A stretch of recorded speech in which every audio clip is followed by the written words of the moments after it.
আসসালামু আলাইকুম। আপনাদের জন্য বেশ কিছু প্রোডাক্টের আপডেট নিয়ে আসলাম। আমি টেবিলের উপর দেখাবো এবং কোন প্রোডাক্ট কিভাবে কাজ করে সেটা দেখানো হচ্ছে। আলু, ভুট্টা, বেগুন, তারপর মরিচ, বিভিন্ন ধরনের সবজি খেতে লাইন করতে চান, তাদের জন্য কিন্তু এই প্রোডাক্টটা খুবই কার্যকরী। এখানে হলো এই যে দেখেন ৩টা ছিদ্র করা আছে। তো আপনারা এটা যখন আমরা পাঠাবো, নেওয়ার পর আপনি সাপোজ ধরেন এটা একটা বাটাম বা বাঁশ, সেটা এইভাবে এখানে সেট করবেন। সেট করার পরে এটা এই যে নাটগুলা দিয়ে আটকায় দিবেন।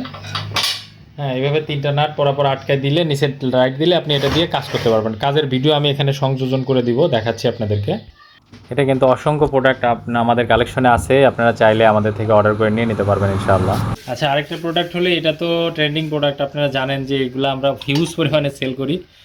এটা সেল হওয়ার মূল কারণ হলে এটা ধার কিন্তু মানে কি বলবো, প্রচুর ধারালো এবং উঁচু গাছের ডালপালা অথবা নারকেল, ডাব এই জাতীয় কোনো উঁচু গাছ থেকে কোনো কিছু পারার জন্য কিন্তু খুবই কার্যকরী। এগুলো আমরা প্রথমে কালার করার আগে যেরকম কস্টেপটা দিয়ে দিই, কস্টেপটা আপনারা উঠাই ফেলবে এবং তারপরে হালকা একটু বালি দিয়ে কাজ করা শুরু করবেন।